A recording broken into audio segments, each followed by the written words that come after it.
Muito bem. Então, podemos começar. Eu primeiro devo dizer que o professor Alberto, chefe do departamento, está adoentado, acho que essa é a melhor palavra, e o vice-chefe está na mesma condição. Então, acabei tendo o prazer de fazer essa apresentação para vocês. Eu gostaria de agradecer a presença de todos vocês aqui. Costumo dizer que a universidade não existe sem os alunos, né? Então, os alunos aqui na universidade deixam os professores felizes, pelo menos me deixa feliz. Ver uma sala dessa, assim, cheia de alunos, para mim é o paraíso na Terra. Essa é a aula inaugural do departamento do ano de 2024. Um pouco tardia para chamar de inaugural, mas ninguém liga, porque quem vai falar aqui é o professor Vladimir Safatli, meu caro colega, e eu espero que vocês aproveitem as sábias palavras do professor. Pensar após Gaza é o título da conferência. Não é praxe em aulas inaugurais, infelizmente, de abrir perguntas para a plateia depois.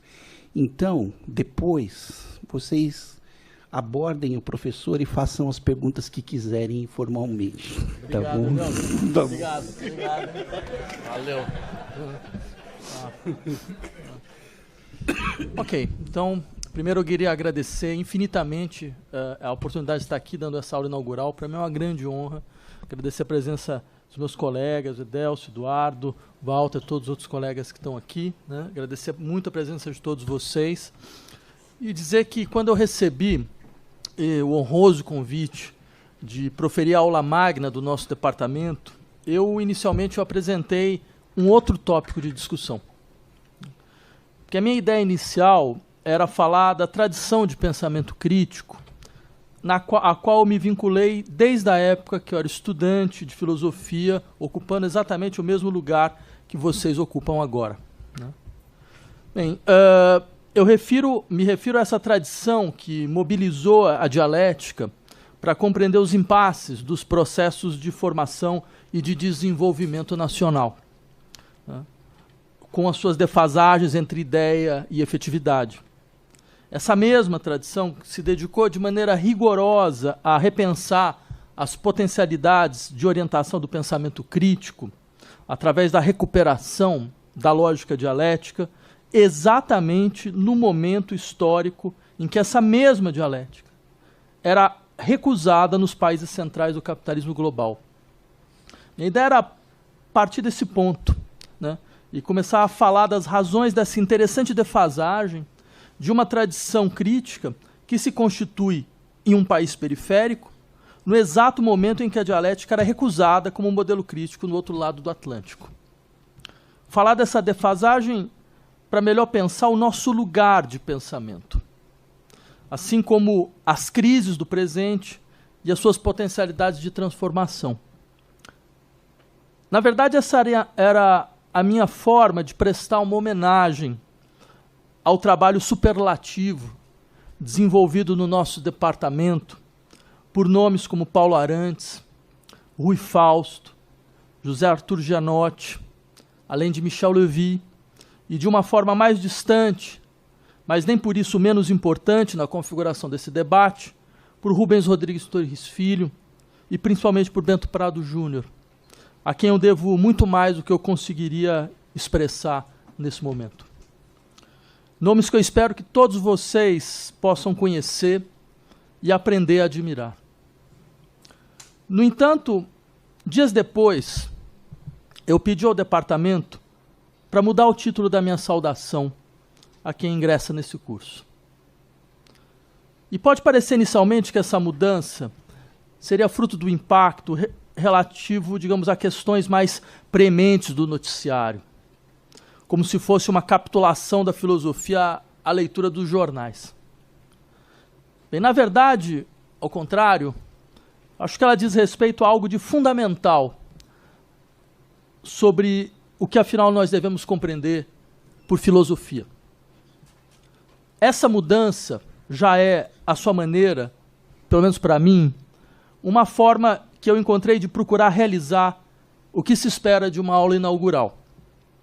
A saber, uma certa reflexão sobre a natureza da atividade filosófica e a maneira singular com que cada um de nós a ela se vinculou.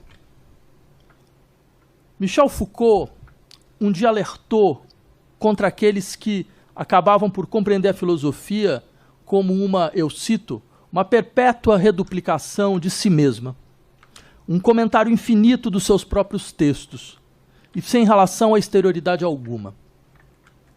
Como se fosse possível descrever o sistema de motivações de um texto filosófico simplesmente a partir das negociações com problemas herdados de outros textos filosóficos, em uma espécie de cadeia fechada de textualidade que atravessa o tempo como um bloco intocável. Como se fosse desejável ler textos filosóficos como quem procura explicitar as suas ordens internas de razões, sem levar em conta sua responsividade a contextos sócio-históricos e a acontecimentos. Por isso, eu gostaria de começar sugerindo uma outra compreensão da atividade filosófica. E essa compreensão eu aprendi de outro professor que muito me influenciou e a quem eu gostaria aqui de prestar uma homenagem, Alain Badiou.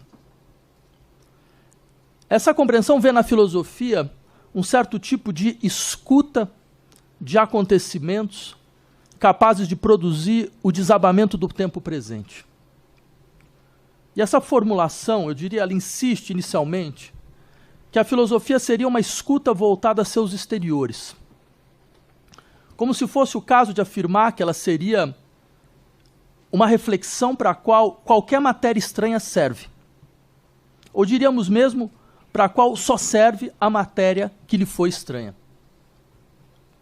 Bem, essa frase é de Georges Canguilhem, e eu creio que é a melhor frase para aqueles que começam um curso de filosofia.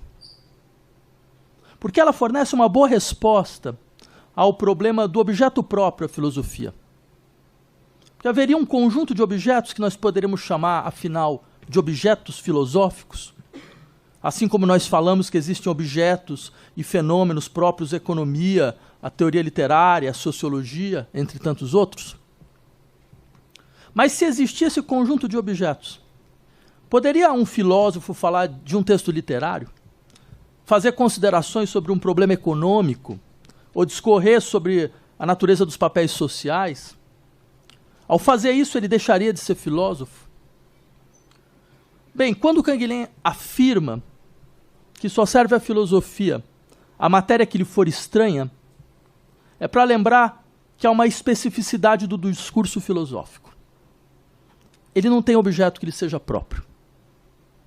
De certa forma, a filosofia é um discurso vazio. Ela é um discurso vazio porque não há objetos propriamente filosóficos. O que talvez nos explique porque, por exemplo, não pode haver teoria do conhecimento sem reflexões aprofundadas sobre o funcionamento de ao menos uma ciência empírica. Não há estética sem crítica de arte. Não há filosofia política sem a escuta de fatos políticos. Mesmo ontologia sem lógica impensável. E em todos esses casos, a filosofia toma de empréstimo objetos que lhe vêm do exterior. Absorve saberes cujo desenvolvimento não lhe compete diretamente. Mas vejam, não haver objetos propriamente filosóficos não significa afirmar inexistir questões propriamente filosóficas. Que a filosofia seja um discurso vazio não significa que ela é irrelevante. Antes, essa é sua força real. Porque é um modo de construir questões que é próprio da filosofia. E esse modo admite praticamente todo e qualquer objeto. A característica maior, eu insistiria, de uma questão filosófica é sua forma de se perguntar sobre como um fenômeno ou como um objeto se torna um acontecimento. Ou seja, não se trata simplesmente de descrever funcionalmente objetos, nem de justificar suas existências, dar a eles razões de existências a partir de uma reflexão sobre algum dever ser. Na verdade, a filosofia tenta compreender como o aparecimento de certos objetos e de certos fenômenos produzem modificações na nossa maneira de pensar, no sentido o mais amplo possível. Porque um acontecimento não é apenas uma mera ocorrência.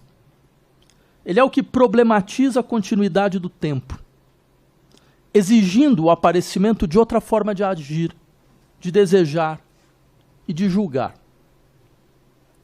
Ele é sempre uma ruptura que reconfigura o campo dos possíveis, nos levando, mesmo que usemos as mesmas palavras de sempre, a habitar um mundo totalmente diferente. No fundo, é desses acontecimentos, e apenas desses, que a filosofia trata. Por isso, não seria incorreto dizer que toda experiência filosófica é necessariamente vinculada a um acontecimento histórico. Ela é a ressonância filosófica de um acontecimento. Assim, a filosofia cartesiana é solidária do impacto filosófico da física moderna. Ela é a elaboração, até as últimas consequências, da dissolução do mundo fechado, pré-galilaico, e do advento de um universo finito, de espaço homogêneo e aqualitativo. A filosofia hegeliana, por sua vez, pode ser vista como fruto das aspirações emancipatórias da Revolução Francesa, com as suas tensões e os seus desafios. Ou seja, cada experiência filosófica original nasce da elaboração das crises do tempo. Seja essa crise trazida por acontecimentos políticos, por abalos em nosso paradigma científico, por experiências estéticas portadoras de força de ruptura da linguagem, ou por novas ordens dos desejos. E o ponto central aqui é: tais crises são produzidas por acontecimentos portadores de força de instauração do que até agora foi subtraído à representação. Uma instauração impulsionada pelo que é capaz de colocar em questão a nossa forma de organizar os nomes e os pertencimentos. No entanto, eu gostaria aqui de falar da fidelidade a outra forma de acontecimento. E aqui eu sigo um caminho que não é exatamente o caminho do Badiou. Porque é possível que uma época seja marcada por acontecimentos que não são portadores potenciais de novas formas de relação, mas que são a expressão da dimensão do intolerável. E a esses normalmente, nós damos o nome de catástrofes. E quem gostaria de pensar a partir de acontecimentos deve ser capaz também de fazer o pensamento parar diante de catástrofes. Parar não como quem se coloca diante do cultivo do incomunicável e da paralisia, mas como quem entende que se trata de enunciar o signo final de uma época, que não pode mais, de forma alguma, permanecer. O termo, catástrofe, vindo do grego, não deixa de ter uma etimologia bastante significativa. Kata, para baixo, estrofa, virar. Inicialmente, um termo usado na tragédia para indicar um momento no qual os acontecimentos se voltam contra o personagem principal. Ou seja, o momento em que a história se vê obrigada a mudar brutalmente de direção. Bem, eu falo isso porque o nosso presente se vê diante de uma catástrofe dessa natureza. E, a meu ver, seria obsceno usar essa aula magna para falar de outra coisa. Como se essa catástrofe não estivesse entre nós, a corroer os nossos dias, a gritar diante do nosso sono dogmático. Se eu falasse de outra coisa, eu estaria dizendo a vocês que a filosofia pode ignorar a dor. Ela pode ser indiferente ao despedaçamento dos corpos e ao genocídio de populações. O que seria, a meu ver, uma péssima forma de começar um curso de filosofia.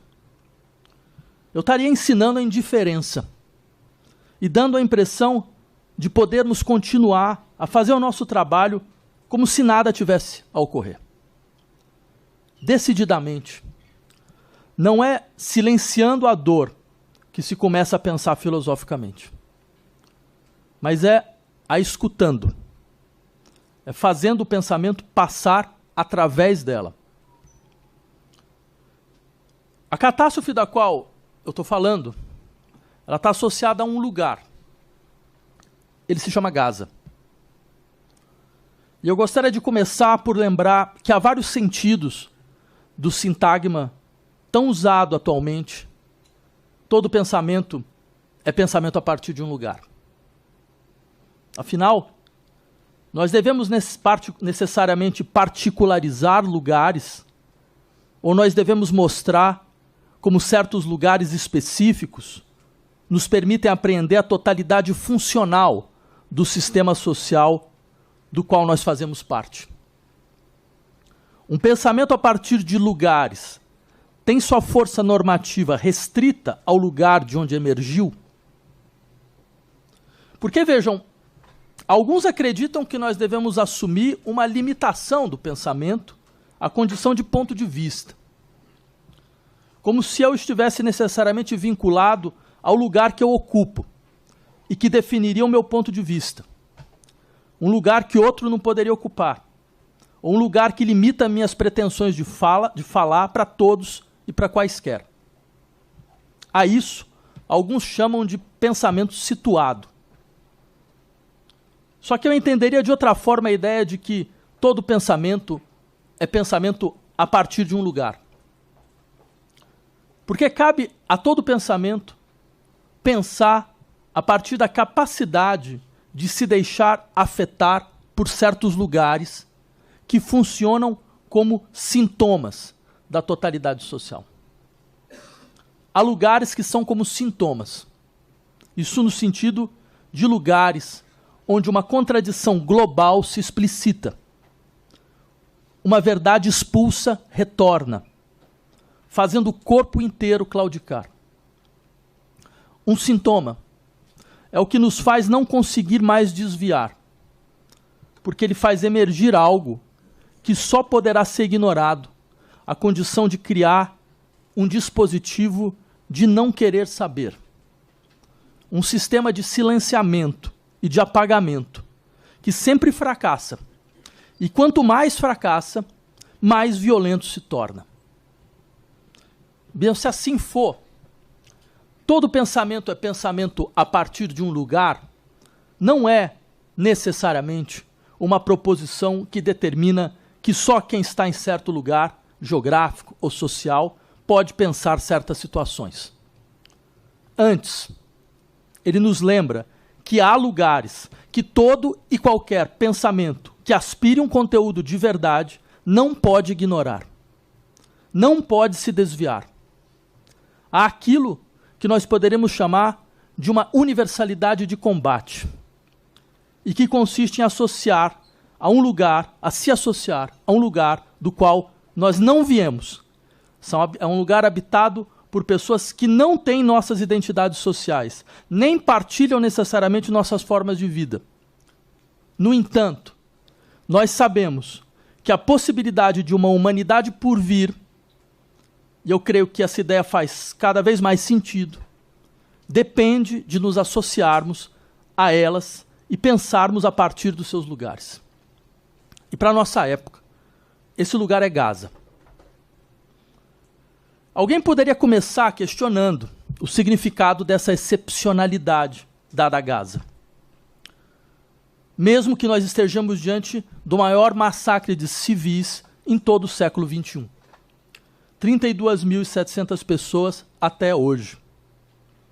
Enquanto todas as guerras combinadas entre 1919 e 2022 mataram 12.193 crianças, 12.300 crianças foram mortas apenas nos 4 primeiros meses da guerra em Gaza. Nesse exato momento, agora, 50% da população de Gaza, ou seja, 1.100.000 pessoas, está em condição de fome catastrófica, que é o mais elevado grau de fome segundo o Sistema de Segurança Alimentar Integrado, IPC.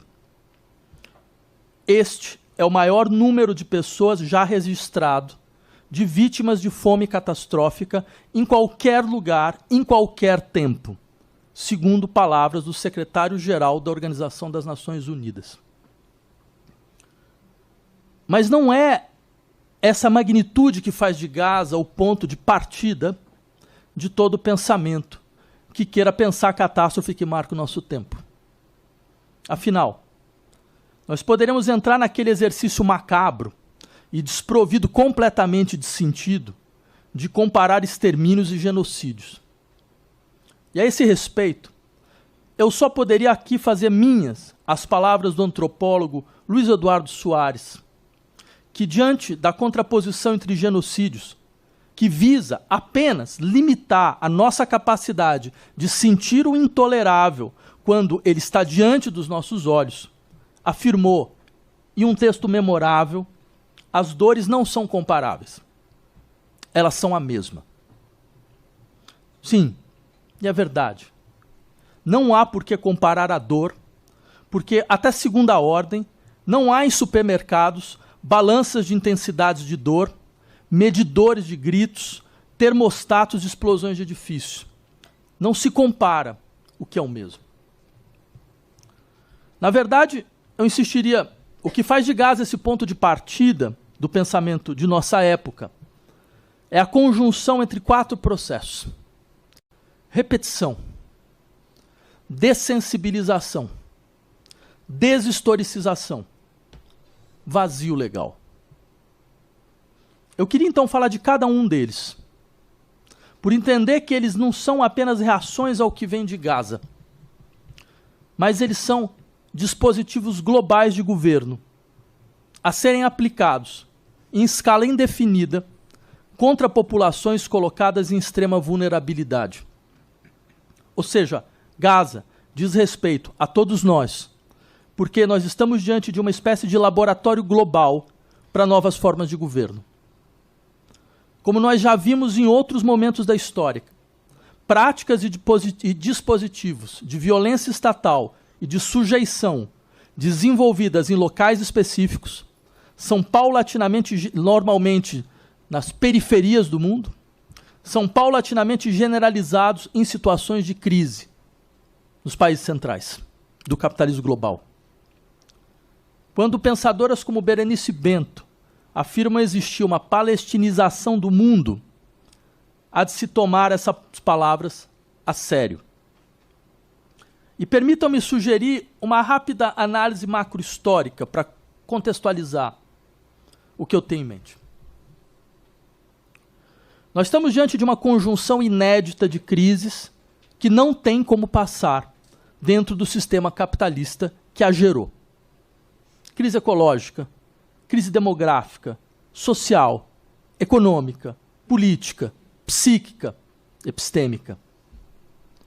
Crises que tendem, em larga medida, a se estabilizar, tornando-se o regime normal de governo, como a longa crise política das instituições da democracia liberal nos últimos 20 anos, ou a longa crise econômica presente no horizonte de justificações das políticas macroeconômicas dos nossos países e instituições internacionais desde 2008.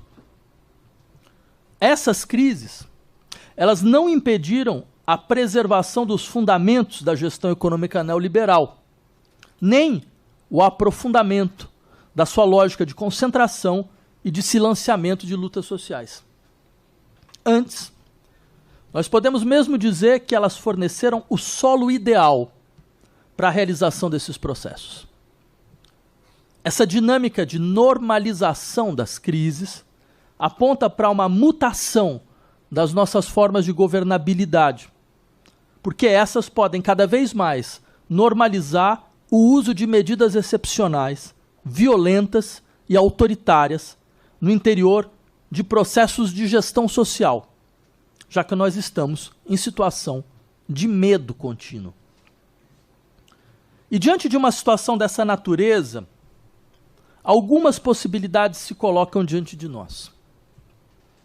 Uma delas é a transformação estrutural das condições que geraram esse sistema de crises conexas. Outra é a generalização do paradigma da guerra infinita como forma de estabilização da crise. Essa segunda opção, a que nos parece atualmente, infelizmente, a mais natural, exige a generalização da lógica da guerra infinita como um paradigma de governo. Porque a guerra infinita ela permite uma espécie de corrida para frente, que nunca termina, na qual a desordem contínua é a única condição para a preservação da ordem. A desordem contínua é a única condição para a preservação de uma ordem que não tem mais como garantir horizontes normativos estáveis. E diante da decomposição social, a guerra permite alguma forma de coesão, enquanto naturaliza, repete e generaliza níveis de violência e de indiferença inaceitáveis em outras situações. Isso ajuda a entender por quê. Nesse momento histórico, não há mais sequer órgãos de mediação multilateral, como a ONU. Gaza marcou o fim de fato das Nações Unidas, como instância vinculante, já que mesmo uma exigência de cessar-fogo do seu Conselho de Segurança é recebido pelo Estado de Israel como uma indiferença soberana. Mas além da generalização da possibilidade de guerras de conquista entre estados com seus redesenhos de cartografias, o fato fundamental dessa lógica da guerra infinita, e o que eu gostaria de chamar a atenção, é a reorganização da sociedade civil a partir da lógica da guerra. Isso significa uma forma de gestão social baseada na militarização das subjetividades,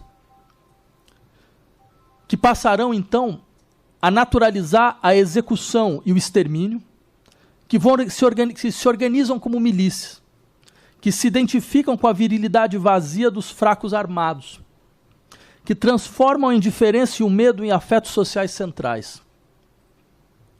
Isso exige essa militarização das subjetividades.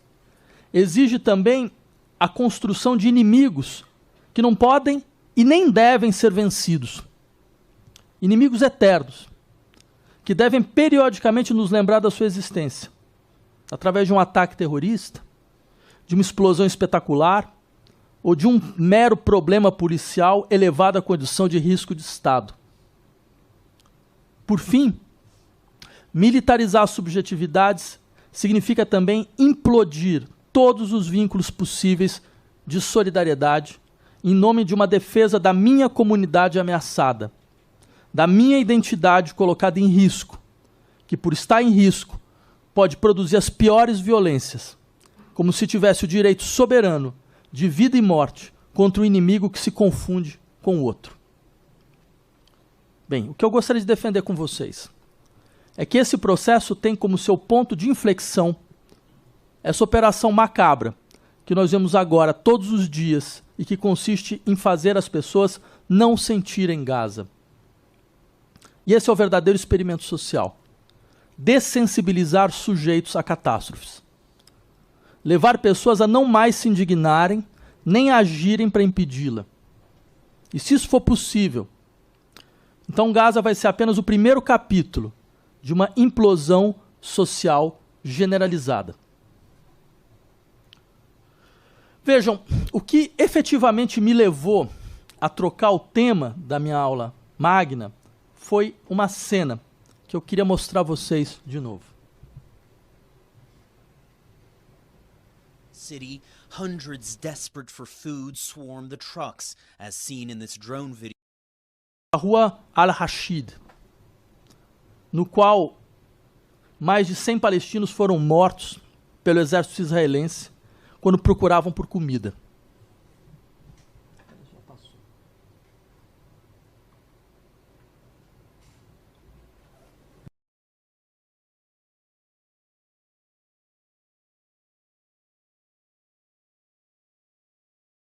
Ou seja, algo que deve ser visto como um fato qualquer, que não merece nos determos muito nele.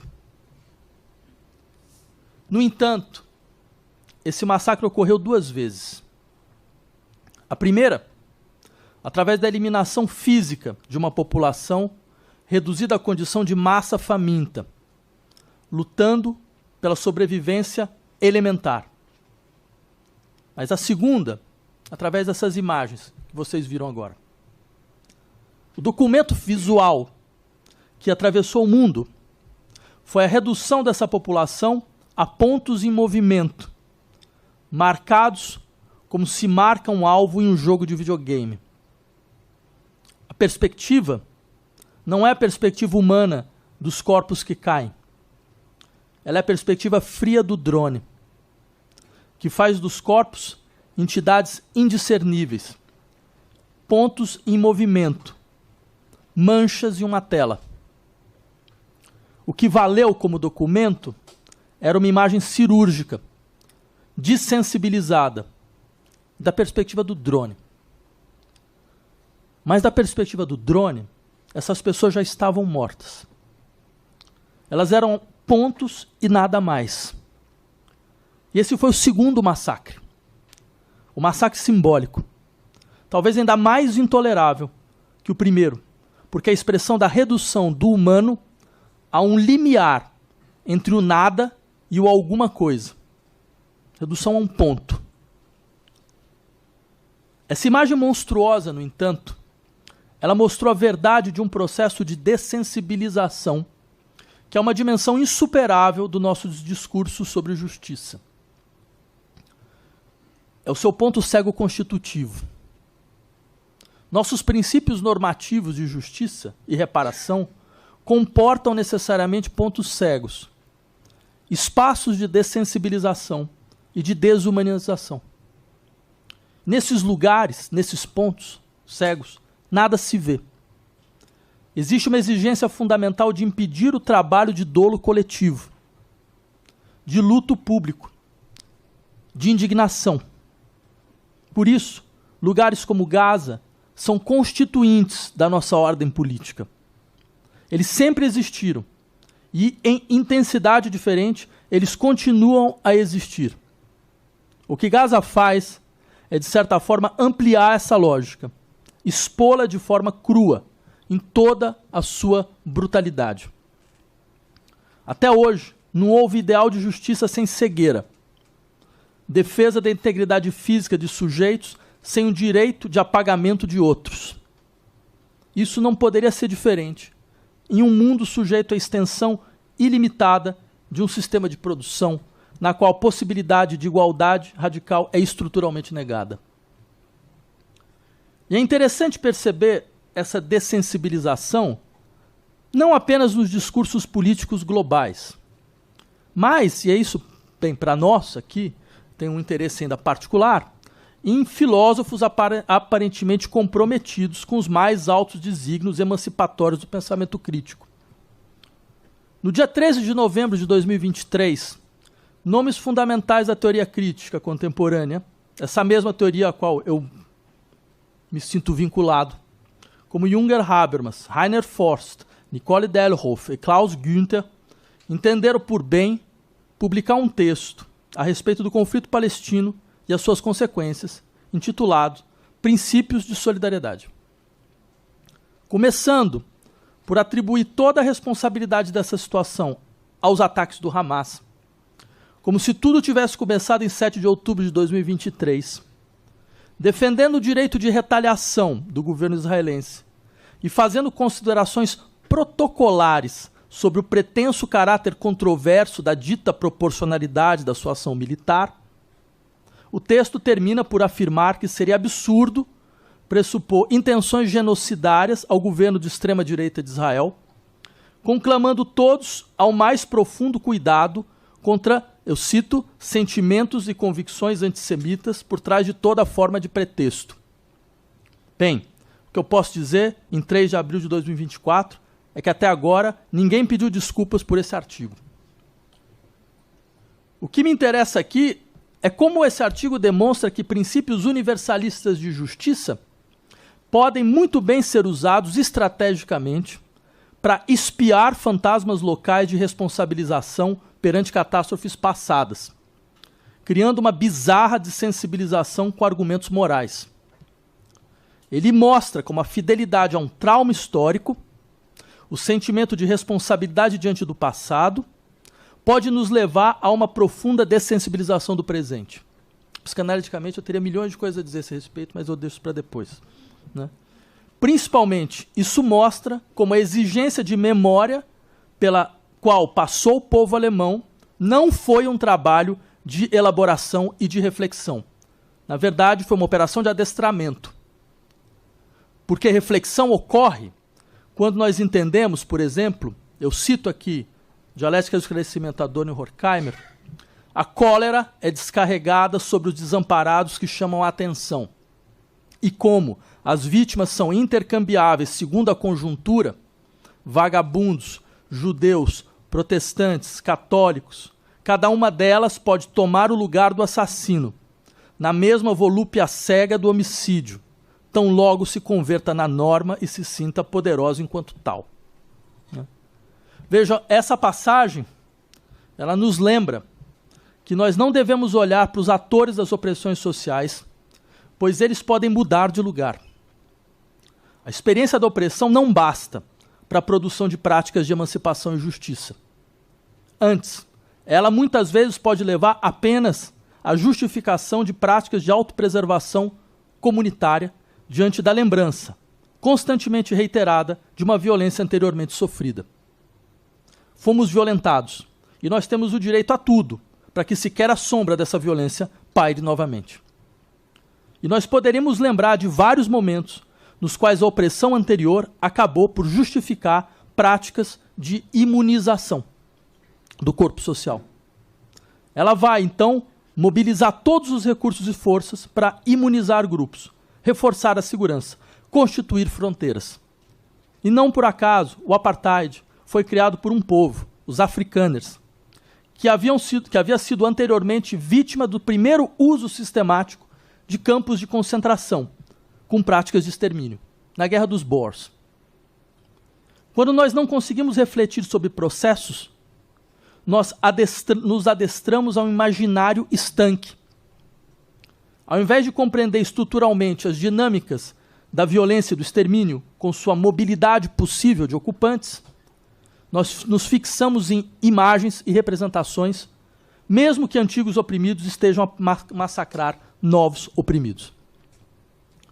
Contra esses, nós devemos lembrar que genocídio ocorre todas as vezes em que o vínculo orgânico de populações ao genos, ao que nos é comum, é negada.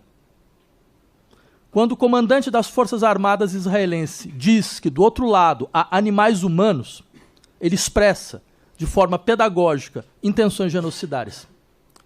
Quando o presidente de Israel diz não haver diferença entre civis e combatentes, e depois submeter toda a população palestina a punições coletivas, quando ministros do governo de Israel afirmam ser plausível o uso de bombas nucleares contra Gaza, e não tem outra punição que o simples afastamento de reuniões ministeriais futuras, quando nós descobrimos planos de deslocamento em massa dos palestinos para o Egito, e esse é o pior, quando a ministra da Igualdade Social e Empoderamento Feminino afirma ter orgulho das ruínas de Gaza e que daqui a 80 anos todos os bebês possam contar a seus netos sobre o que os judeus fizeram lá, nós estamos não apenas diante de intenções genocidárias, mas de uma das declarações mais sórdidas e intoleráveis de culto à violência que se pode imaginar. Isso é, sim, uma expressão clara, imperdoável, de prática genocidária. E nada disso provocou sequer a pressão de tirar esses indivíduos do governo. Genocídio não é algo ligado a algum número absoluto de mortes. Não há um número que começa a valer por genocídio. Ele diz respeito a uma forma específica de ação de Estado no apagamento dos corpos, na desumanização da dor de populações, na profanação da sua memória, no silenciamento do luto público, que retiram tais populações de seu pertencimento ao gênus. E de nada adianta utilizar a teoria espúria do escudo humano nesse contexto, que é um clássico do colonialismo contra a violência dos colonizados. Mesmo aceitando, para efeitos de argumentação, que um grupo de luta armada tomasse uma população como refém e a usasse como escudo, isto não dá a ninguém o direito de ignorar essa mesma população e tratá-la objetivamente como cúmplice ou como alguém cuja morte é um mero efeito colateral. Porque até a Segunda Ordem ainda não inventaram o direito de massacre. E permitam-me ainda salientar um ponto nesse debate. O que a história do Estado de Israel nos mostra é que um Estado-nação não pode ser construído como guardião da memória de um trauma coletivo, sem posteriormente se degradar. Nós sabemos, como todo o processo de criação do Estado de Israel, um processo único e singular, foi feito a partir da lembrança do trauma da catástrofe intolerável do Holocausto e da consciência global e justa de que nada semelhante deveria se repetir. Nós sabemos também como traumas podem construir vínculos sociais. A partir da violência a que se foi submetido, a lembrança do dolo e da perda são elementos fortes na criação de laços de toda sorte. A identificação com trauma coletivo consolida identidades e retira sujeitos da vulnerabilidade, porque a comunidade que se cria pela partilha do trauma tem a força de produzir a partilha de memórias coletivas e fornecer a base para lutas. Mas, eu queria insistir nesse ponto. Há dois momentos do vínculo social ao trauma coletivo. E esse que eu descrevi é apenas o primeiro. Porque há um segundo momento, né, nos vínculos sociais produzidos a partir da partilha do trauma. E há de se saber evitá-lo, evitar esse segundo momento. Porque quando gerido pelo Estado-nação, o dever de memória do trauma acaba necessariamente por abrir espaço a uma autorização de violência contra tudo o que se associa ao trauma dentro e fora da nação. Não é o Estado-nação que pode ser guardião do trauma social, mas a comunidade. E essa diferença é fundamental. Cabe à comunidade, na verdade, impedir o Estado de se apossar do trauma, a fim de evitar que a experiência do trauma perca sua força social de criação de vínculos ainda inexistentes, de comunidades sem limites e sem fronteiras.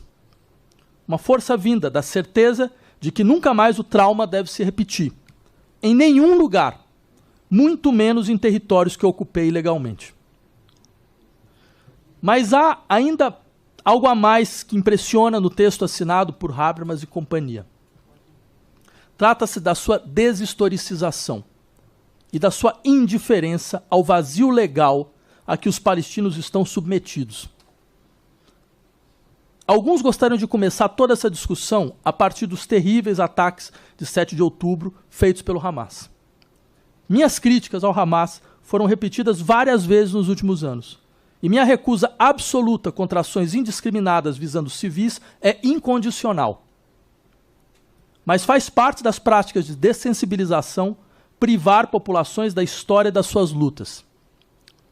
Palestinas e palestinos lutam há décadas contra massacres periódicos e indiscriminados, contra uma situação social de povo apátrida, sem Estado nem território, constantemente submetido à vida precária, a uma morte sem dolo.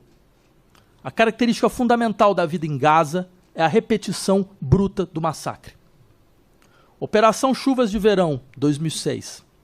Operação Nuvens de Outono, 2006. Operação Chumbo Fundido, 2008. Operação Coluna de Nuvem, 2012. Operação Margem Protetora, 2014. Conflito Armado, 2021. Esses são apenas os últimos atos de violência contra palestinos vivendo em Gaza, repetidos de maneira constante, sendo objeto da mesma indiferença. Pode-se falar que todas essas operações foram exercícios do direito de defesa do Estado de Israel contra um grupo que quer eliminá-lo. No entanto, teria algumas coisas a dizer a esse respeito. Essa forma de se defender não é defesa alguma. Vamos fazer um exercício elementar de projeção. O que vai acontecer depois dessas ditas ações militares israelenses em Gaza? O Hamas será destruído? Mas o que significa exatamente destruição aqui? Ao contrário, não foi exatamente assim que o Hamas cresceu? A saber, depois de ações inaceitáveis de punições coletivas e de indiferença internacional? E mesmo se os líderes do grupo forem mortos, não aparecerão outros grupos alimentados pela espiral cada vez mais brutal de violência? Seria importante partir do dado histórico de que todas as tentativas de aniquilar militarmente o Hamas só aumentaram sua força. Pois tais ações militares criaram o quadro narrativo ideal para que ele aparecesse, aos olhos de grande parte dos palestinos, como representante legítimo da resistência à ocupação. E como se não bastasse, eu não posso alegar direito de defesa quando eu lido com reações vindas de um território que eu ocupei ilegalmente. Contrariamente ao que acreditam alguns, há lei internacional. E ela diz claramente o que deve ser feito. O direito internacional reconhece à Palestina o estatuto jurídico de território ocupado. Ocupação considerada totalmente ilegal pelas resoluções 242 e 338 da ONU há mais de 50 anos. Ou seja, a melhor defesa é respeitar a lei internacional e devolver os territórios ocupados. No entanto, em Gaza, a lei deixa de ter força de lei. Na verdade, deixar um povo sem lei, sem Estado, sem cidadania, é uma prática de construção de vazios jurídicos que nos permite, que nos remete ao núcleo do colonialismo insuperável das nossas sociedades modernas.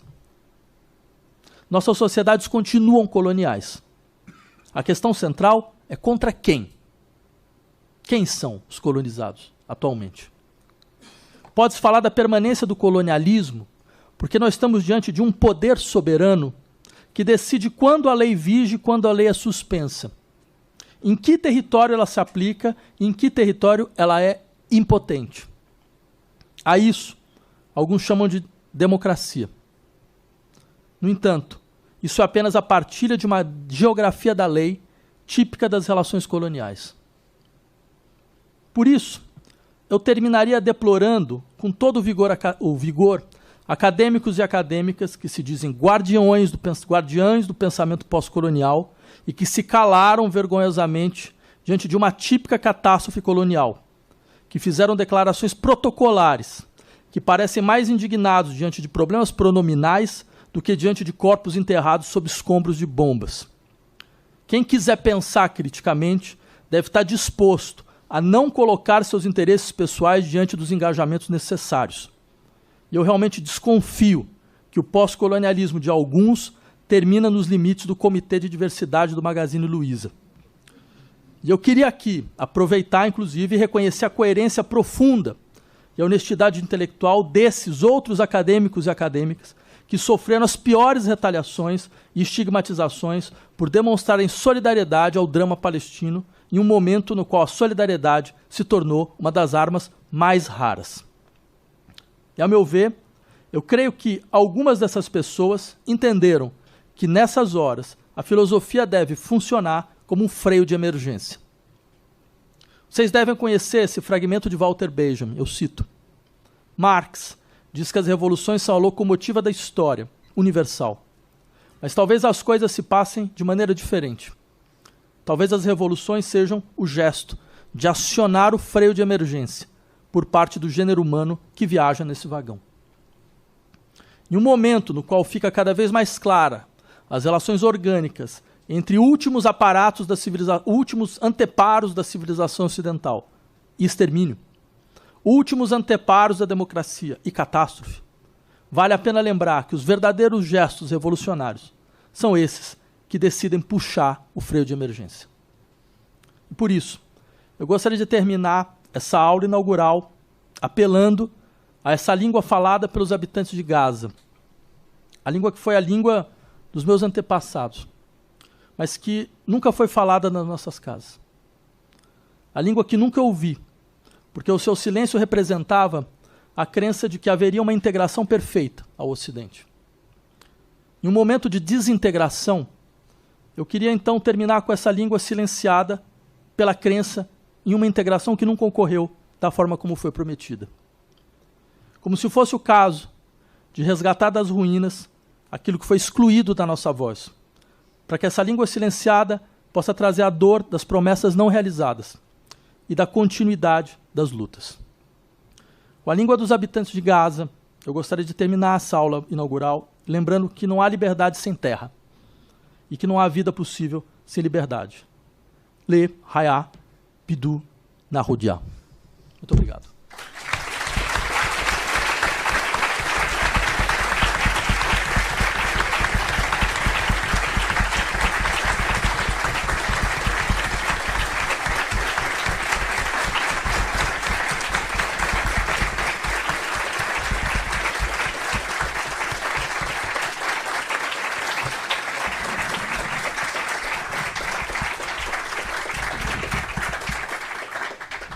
Como eu disse no começo, essa aula não é de praxe haver perguntas, mas eu, pelo menos, como professor sentado aqui nessa mesa, tenho o privilégio de apertar a mão do professor Vladimir.